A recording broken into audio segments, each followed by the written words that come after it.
Voy a empezar en español. Yo soy francés, pues voy a hablar español de los españoles, castellano, y después, además, hablado por un francés. Disculpe los errores. Y voy a hablar del Islam. El Islam es una práctica que empezó en 1984 en Chicago. Era la idea de un albañil socialista que se llama Mark Smith, y que consideraba que la poesía, las lecturas de poesía eran frecuentadas solo por los que escriban poesía, y era entre sí mismo, y él quería abrir la poesía y hacerla salir en el espacio público, y pues creó lo que se llama slam, de cual voy a hablar, y que vino en Francia en los años 90, y para mí en 2002 en Toulouse fue la primera escena abierta de slam. Y veremos que es una práctica que es tan poética como política, y que es un discurso oral de interpelación, un apóstrofe, y en el cual la poesía es una manera de encontrar procedimientos para que el discurso encuentre eficiencia, el discurso sea oído y pueda seducir, convencer y ser oído en un espacio social, un espacio público. Y los procedimientos son, por ejemplo, el juego con el lenguaje y el humor o la poesía. Los principios sencillos que son la definición del slam, pues es una práctica social de la poesía oral, y sus criterios son sencillos. El acceso es gratuito, porque no hay artistas que son pagados y públicos, sino una manera, cada uno puede venir y decir su texto. Pues no hay artista, pues no hay que pagar nada, porque no hay boletería, porque no hay que pagar artistas profesionales. Pues gratuito. La escena es abierta y la expresión es libre, y no hay constreñimiento en cuanto al contenido, en cuanto a la manera, el estilo. Puede ser cualquier cosa. Los textos deben ser bastante cortos, 3 minutos más o menos, para que no se fatigue la audiencia, y para que la palabra torne y cambie. Los atrezos o el vestuario son prohibidos. Eso hay que ser muy sencillo, muy austero, y no es teatro, no es espectáculo. Y el interés es sobre el texto y su interpretación, y no hay nada más.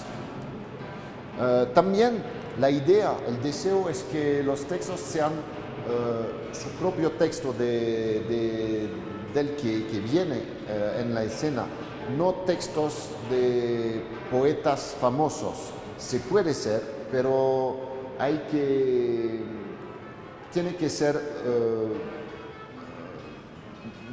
raro, porque es difícil venir después de un texto de un gran poeta, y no se define como poesía, sino slam es una manera de decir, pues poesía puede inhibir, puede dar miedo.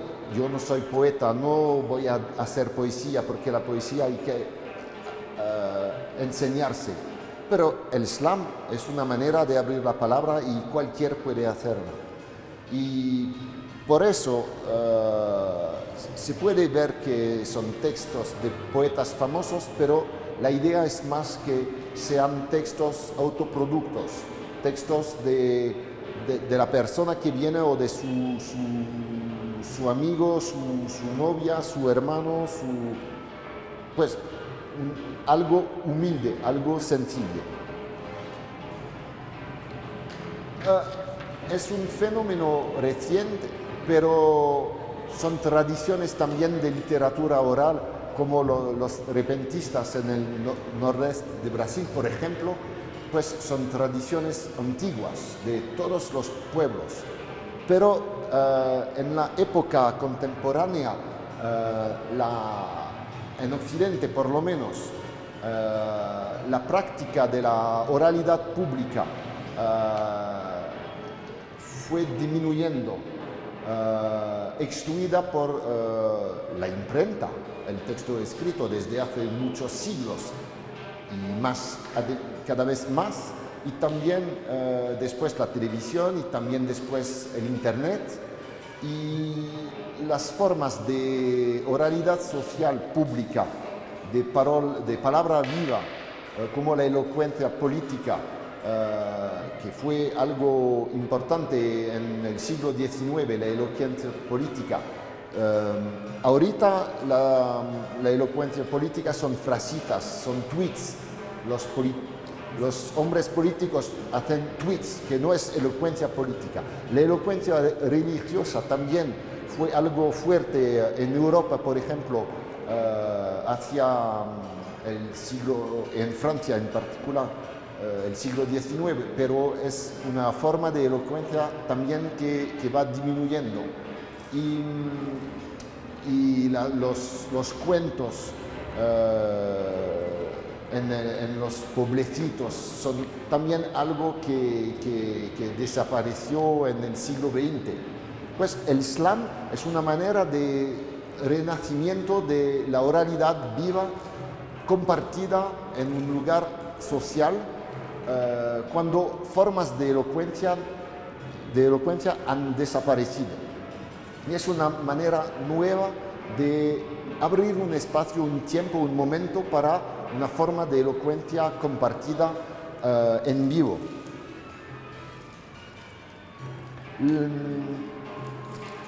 No es un género poético, por ejemplo, es simplemente un dispositivo, una manera de organizar un tiempo, relaciones entre la gente, un lugar, un espacio, y eso solo es lo que define el slam. No es una manera de escritura, no es una manera de decir el texto, ahora se puede ser muchas maneras diferentes, y lo que define el slam, solo es el dispositivo. Lo que llamo dispositivo es una manera de organizar una manera de relacionar hombres y mujeres durante un momento en un espacio particular. Y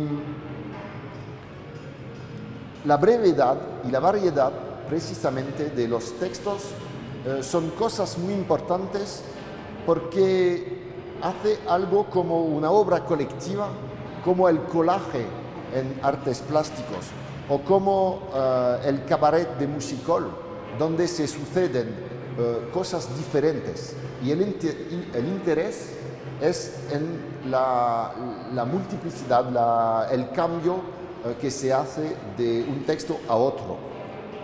Y hay también variedad entre slammers curtidos y neófitos que lo hacen por la primera vez. Y pues ambos son legítimos, y ambos pueden, los curtidos y los neófitos. Es lo que se puede llamar como un arte medio, que es un sociólogo que aprendió, que habla de arte medio para la fotografía, porque dice que es una práctica artística que se puede hacer sin formación académica, al contrario de, por ejemplo, el violín, que se toca el violín, para sacar un sonido bello tienes que aprender el violín. Si no aprendes es un sonido horrífico. Y al contrario, la fotografía y también el slam es una forma artística que cualquiera puede coger y hacer por la primera vez sin formación particular. La idea, el deseo de la escena del slam es que salga una forma de palabra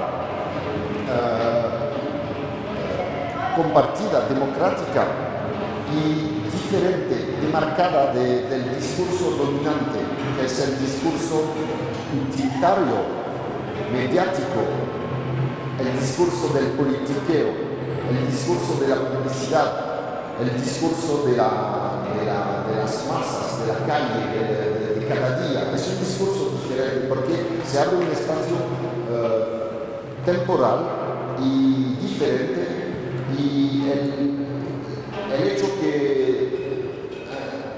el slammer puede elegir un seudónimo es una manera de decir soy yo, pero no soy exactamente el yo de cada día. Es un tiempo especial.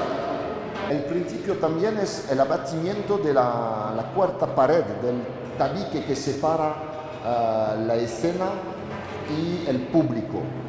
Una escena abierta de slam no es un espectáculo, donde no es teatro, no es un espectáculo.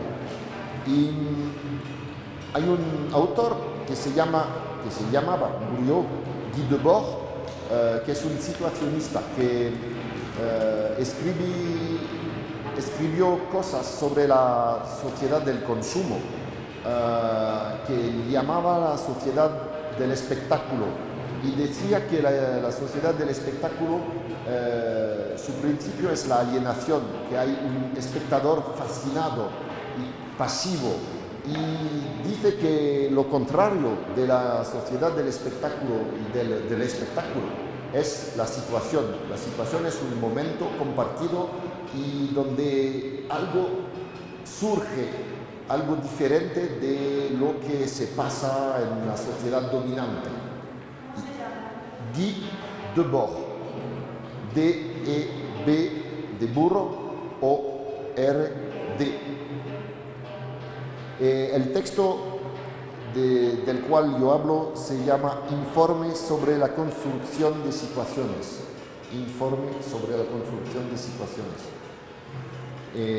Los situacionistas son un movimiento de idea durante los años 50 y 60.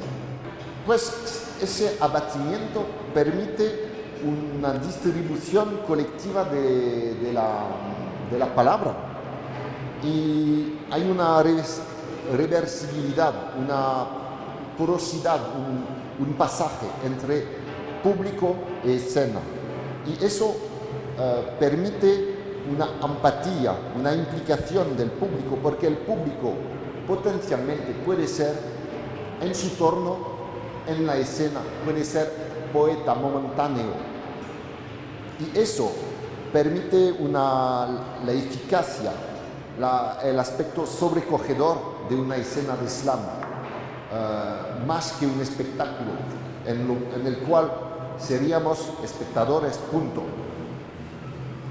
El animador, y es un papel que yo desempeño a menudo, animar una escena, que es hacer que sea posible este espacio de palabra compartida.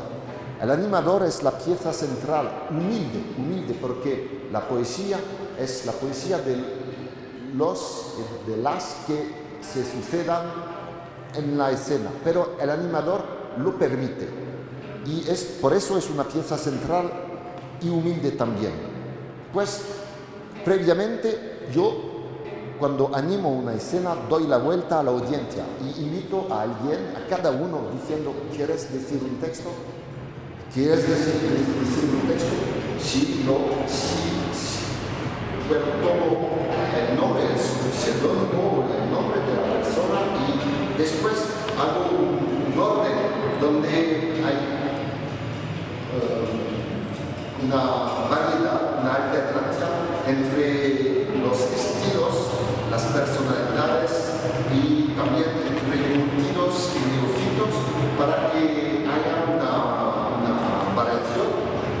Y después invito, yo estoy en la escena, invito llamando a la persona uno y después otro, invito a que vengan en la escena. Y eso hace la cosa más fácil, porque si decíamos que es poesía sin animador, eso puede dar miedo a la persona que no tendrá la audacia de decir yo soy un poeta, yo voy a hacer poesía. No, es invitado por un tercero legítimo, que es el animador, que lo invita a venir. Y por eso es más fácil hacer poesía, porque no se llama poesía y es sencillamente responder a una invitación. Y pues yo convido las personas por uno y es una manera, el papel del animador crea lo que se llama un horizonte de escucha, crear un ambiente, una benevolencia y también reparar los textos fracasados. Se puede, un texto que no fue oído porque la persona no tenía el micrófono como se tiene, por ejemplo. O los textos escabrosos o chocantes. Y el animador los repara con humor, con improvisación, con la connivencia con el público. El animador es la piedra angular que fabrica una ontología perecedera porque oral, una ontología oral del momento.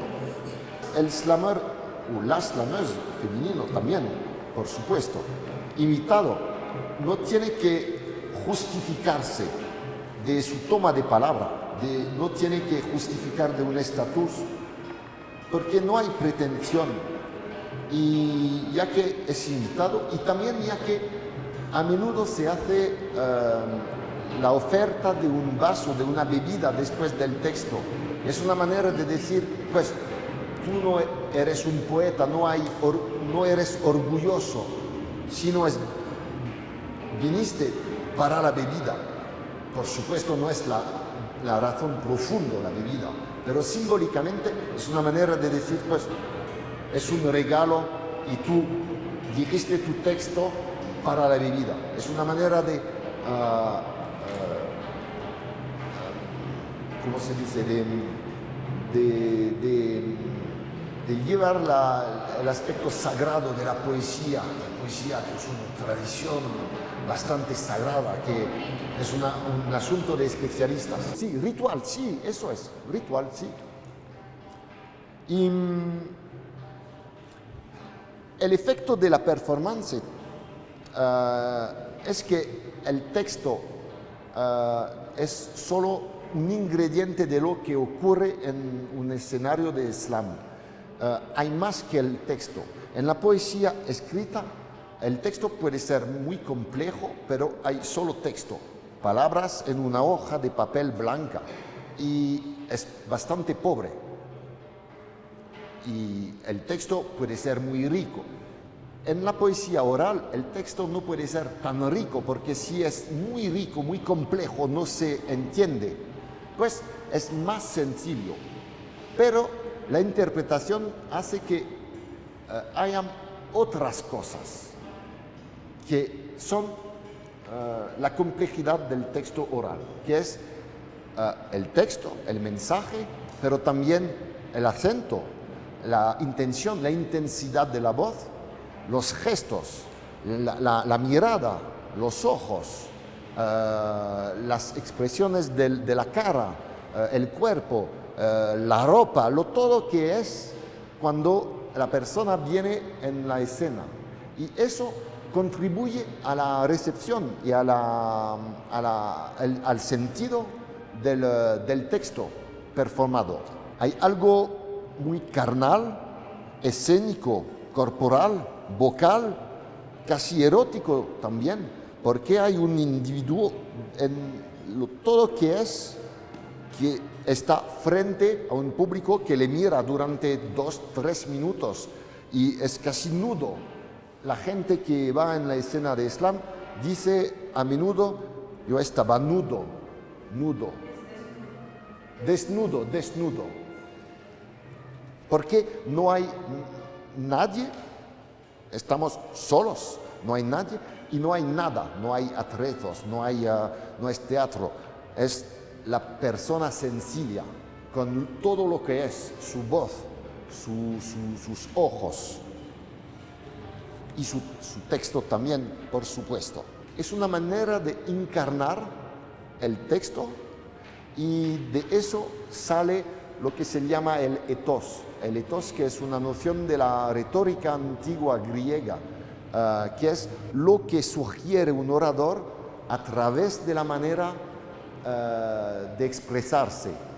Es una manera, el ethos, un orador no dice yo soy sabio, yo conozco cosas, o yo soy humilde, sino lo sugiere a través de la manera de expresarse y de establecer una relación con los oyentes. Eso es el ethos.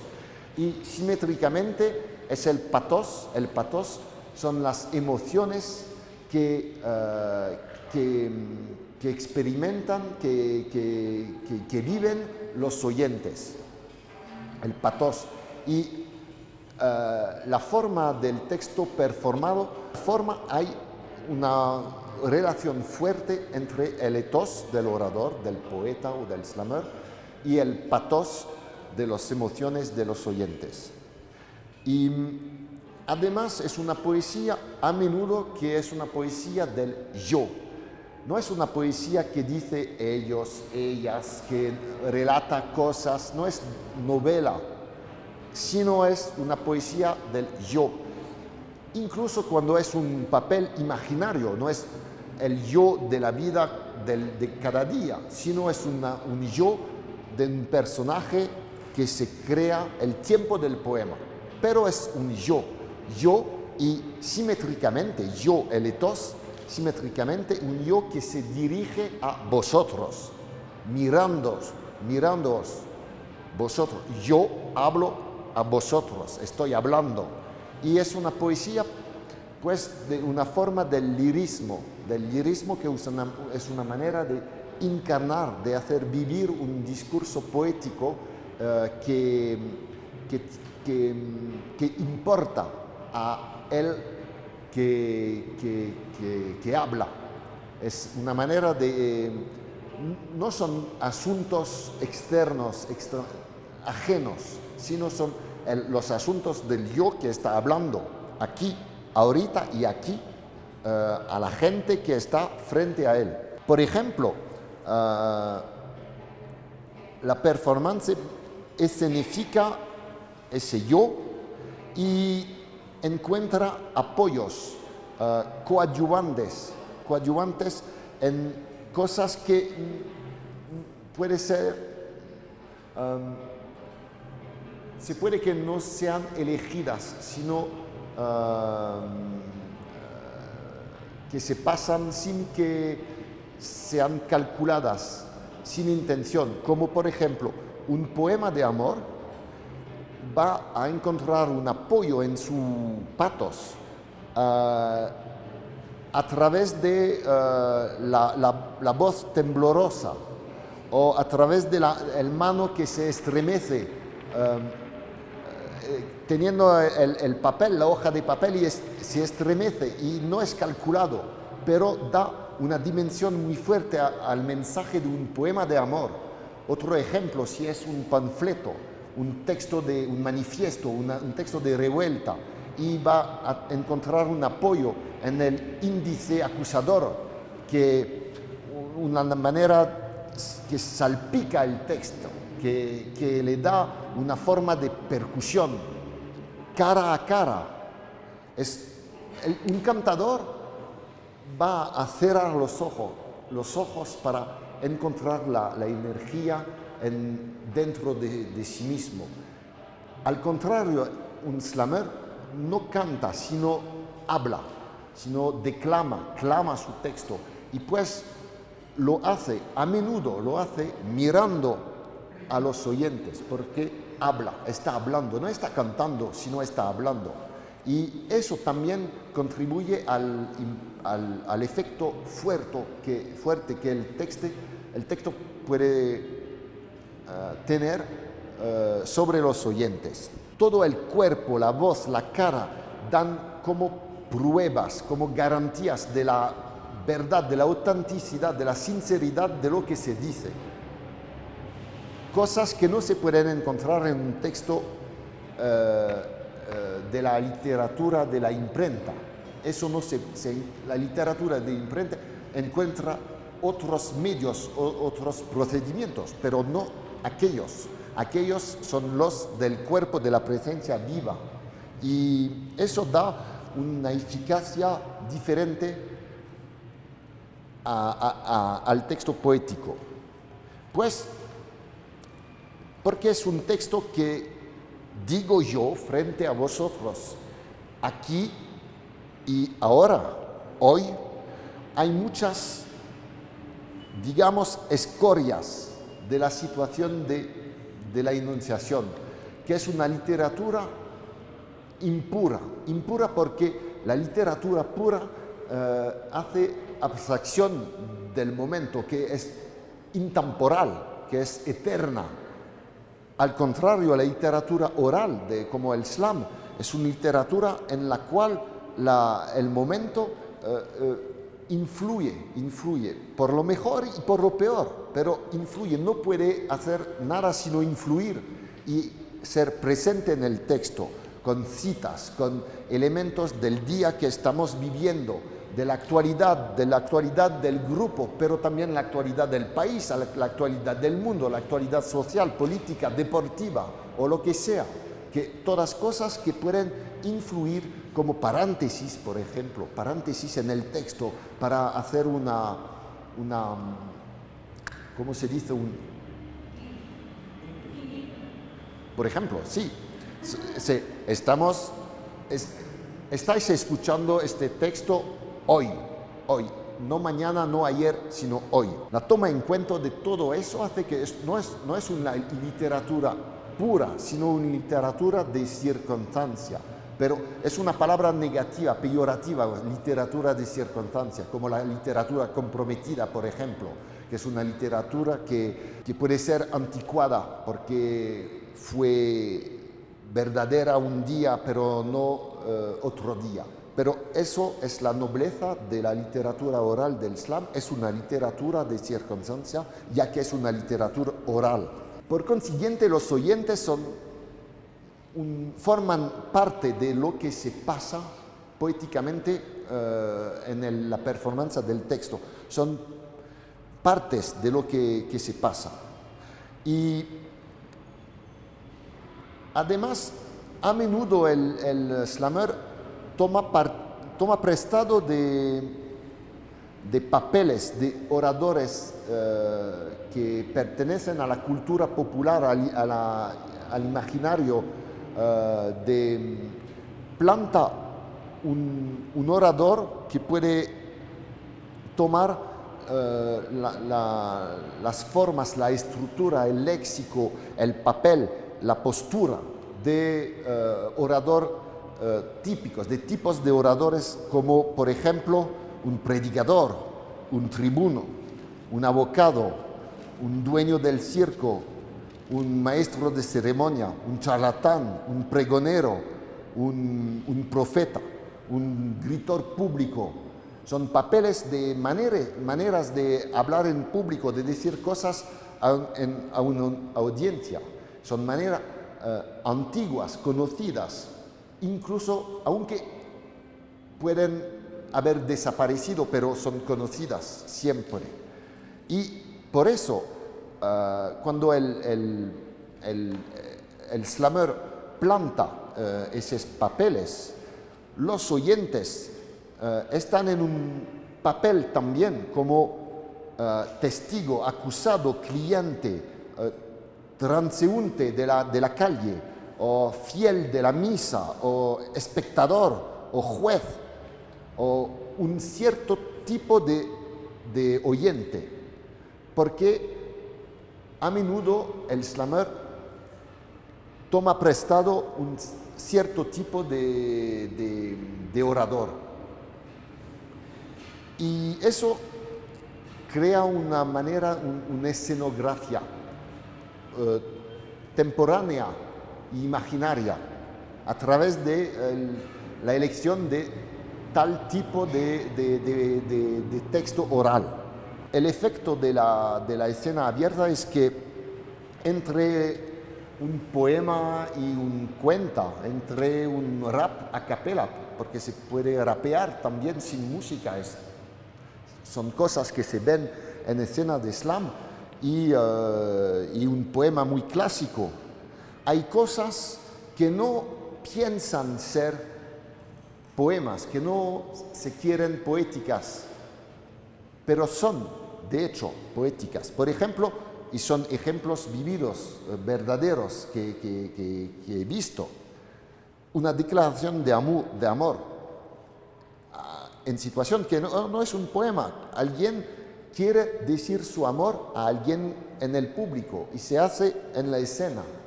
O también una llamada para una huelga, un manifiesto, o el relevo de una información callada por los medios dominantes, o la invitación a desplazar un carro que molesta la circulación porque está puesto en cualquier lugar, y como el ready-made de Marcel Duchamp. ¿Sabéis la ready-made? Alguien leyó la lista de los ingredientes que había sobre un envase de salsa de tomate industrial y alguien leyó la lista y punto. Y fue un poema imposible, insólito. O último ejemplo, una promoción militante por la copa menstrual, que es una alternativa ecológica e higiénica a las compresas, los tampones femeninos, que es una cosa que eso ocurrió desde hace 15 años, que era la copa menstrual desconocida en Francia, y una mujer, ella conocía y pensaba que era una cosa muy importante que decir a la audiencia aquel día. Y a menudo esos tipos de intervención empiezan diciendo: eso no es un slam, pero de hecho es un slam porque ocurre en la escena de slam, y es no una escena de slam si era solo una sucesión de esos ejemplos. Podría fatigar la audiencia, pero cuando ocurre entre un poema y un rap, entre un cuento y algo más literario, más poético, eso también vuelve a ser poético también. Es una manera de hacer las cosas más poéticas, incluso cuando no son poéticas, cuando no piensa ser poéticas, y cuando empieza negando el aspecto poético, pero porque se desconoce sí mismo el aspecto poético, pero ocurre, es una estetización de una palabra que no pensaba ser poética, pero que puede ser poética. Puede ser relacionado con el arte bruto o el arte pobre. Y lo que hace un acontecimiento no es la enésima performance de un slammer curtido, no es la performance de un profesor como yo que puede tomar la palabra por causa de su estatus social, por causa de su profesión, de su oficio. Eso es cosa normal. Sino lo que hace acontecimiento, lo que es la primera vez de un neófito atrevido. Es, por ejemplo, cuando alguien que no tiene fácilmente el acceso a la palabra pública, la toma, la coge porque el espacio abierto de la escena lo permite. Por ejemplo, y son ejemplos auténticos, un vagabundo que vive en la calle cerca de un gran teatro de Albi, que es un teatro moderno, y vive en la calle cercano. Y vino a escuchar a una escena abierta en el vestíbulo del teatro y atrevió a decir un texto, un poema a la memoria de un amigo suyo muerto, y él, cuando habla en la calle, nadie lo escucha. Y en la escena, toda la gente tenía que escucharlo, porque tenía el bastón de palabra que es el micrófono, tenía el derecho de hablar, y todos tenían el deber de escucharlo. Otro ejemplo, un texto a dos voces sobre la normalidad, que fue soltado en alternancia por una muchacha y un hombre viejo. Y el hombre viejo tenía una elocución rara que podíamos pensar que era una elección experimental, pero el texto trataba de la normalidad, y la elocución venía de una minusvalía, de la minusvalía del hombre viejo. Pero esa minusvalía en la vida cotidiana es un fracaso, es una dificultad. Pero en la escena fue algo poético, fue una fuerza. O también una estudiante mía que es afectada por un síndrome de Asperger, que es una forma de autismo, y dijo un texto dirigido a su doble malo, que es autismo. Se dirigía a su doble malo, autismo. Y cuando el autismo se muestra en un espacio público, es una cosa rarísima. O también en el vestíbulo de una mediateca, una mujer dijo un texto muy raro, bastante poético, pero no sabíamos si era una loca de permiso o si era una poetisa lunática que hacía un poema muy experimental. No podíamos saber. Y era cuestión del valor del texto, y también el valor social de la persona. Y el texto fue acogido con diversión y con empatía y con una escucha muy respetuosa.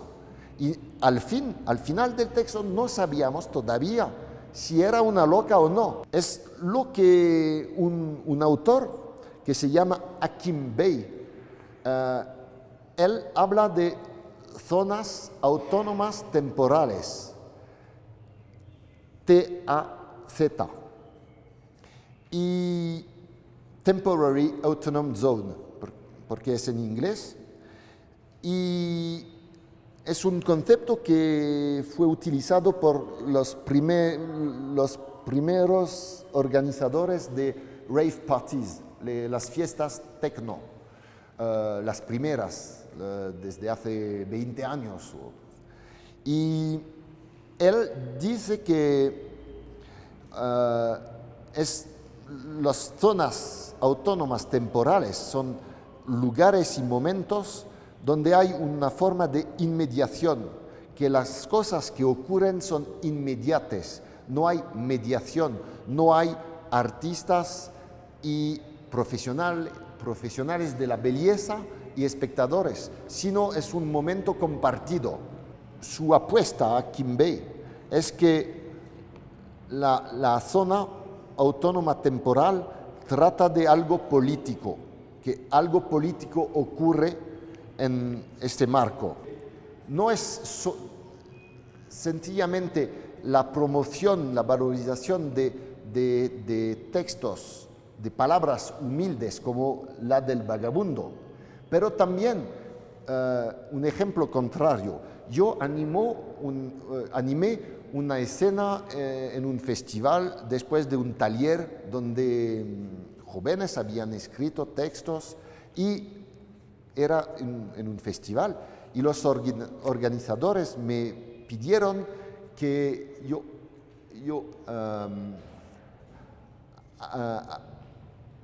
abriera una paréntesis para el diputado alcalde de la ciudad, que era un personaje muy importante, que era el hijo del presidente de la República anterior, de los años 80. Es un personaje muy importante que tenía que hacer un discurso para decir que todo eso es muy bien.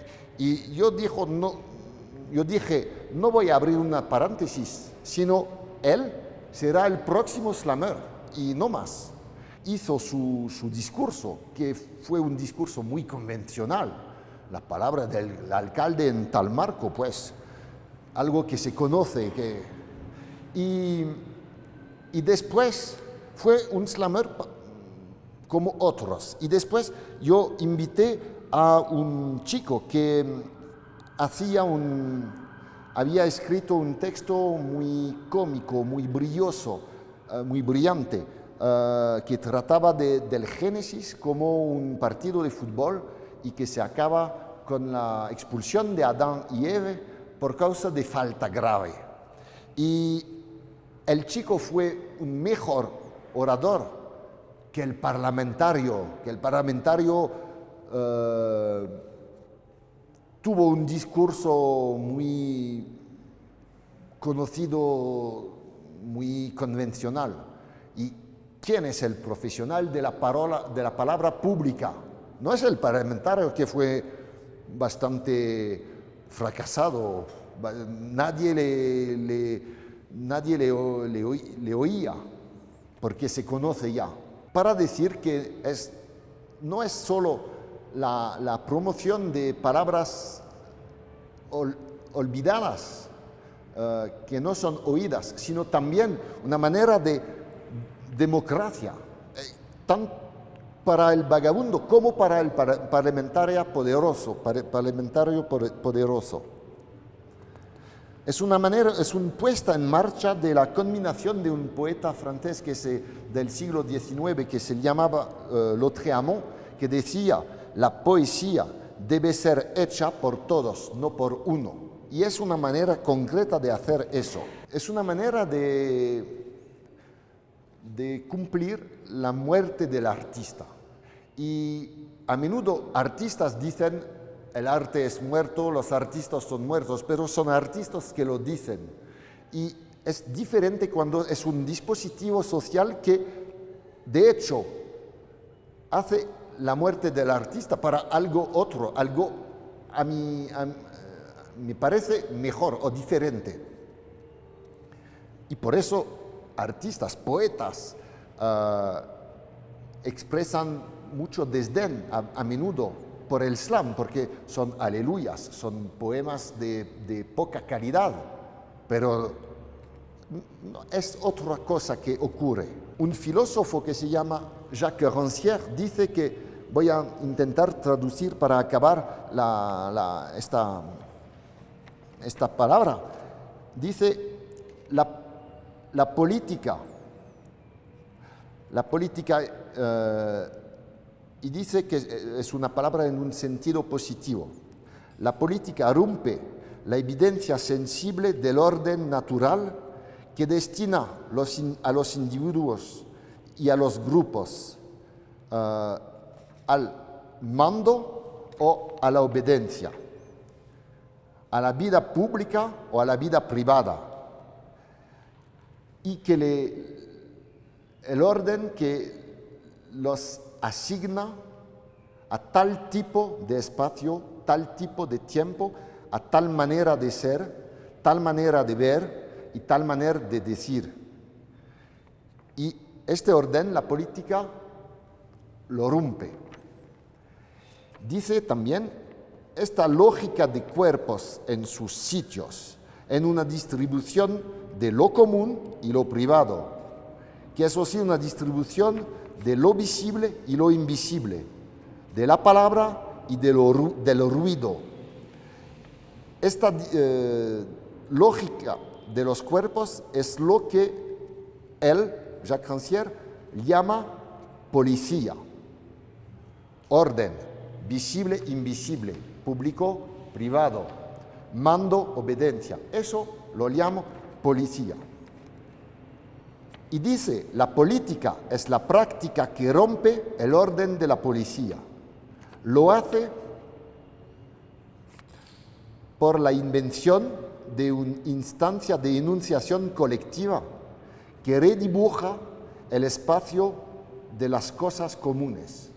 No habla del slam, pero es muy adecuado a lo que ocurre en una escena de slam. Yo sigo, él sigue. La política empieza cuando hay una ruptura en la distribución de los espacios y de las competencias e incompetencias. La política empieza cuando seres destinados a demorar en el espacio invisible del trabajo que no deja el tiempo de hacer algo otro, cuando aquellos seres cogen el tiempo que no tienen, lo cogen para afirmarse compartiendo de un mundo común, para hacer ver lo que no se veía, hacer oír como palabra oíble, palabra que debate de lo común lo que no era oído, sino como ruido, y se afirma como palabra legítima. Y otro autor Roland Barthes, habla del susurro, dice que es el susurro. El ruido se hace susurro, que es algo más suave, más bello y más legítimo. Pues eso me parece lo que ocurre en una escena de slam, que es un dispositivo que realiza algo poético y también algo político.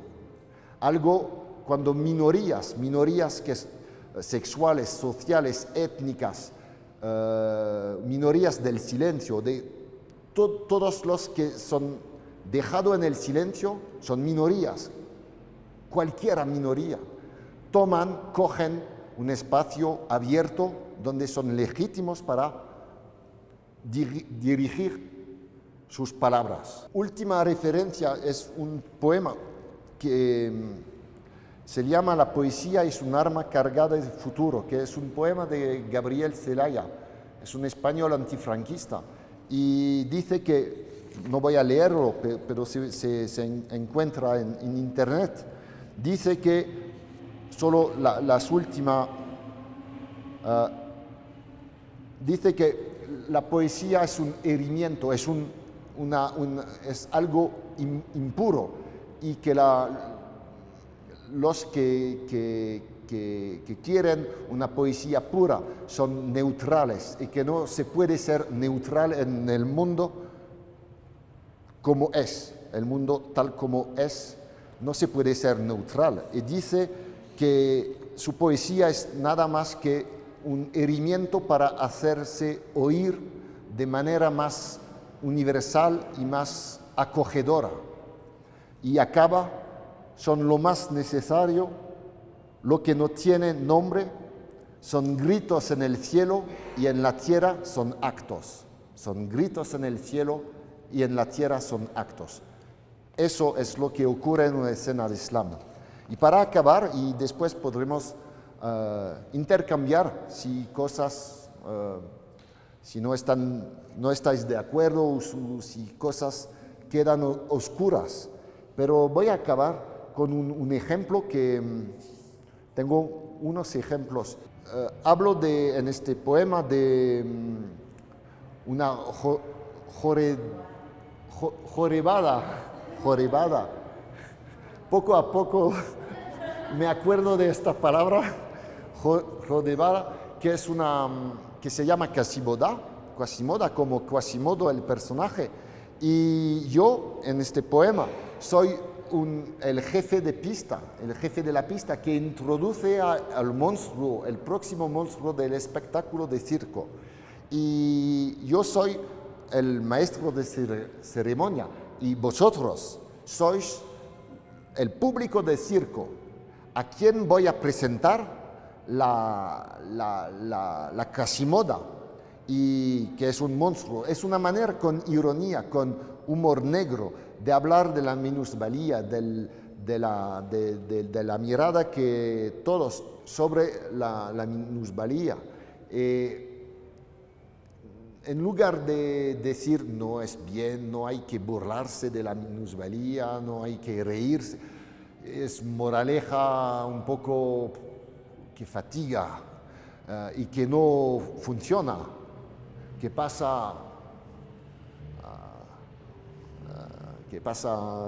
no entra. Es una manera más irónica. Y es un ejemplo del papel que yo voy a desempeñar y que pues voy a haceros desempeñar también, porque soy el maestro de ceremonia y voy a introducir el monstruo, Quasimoda.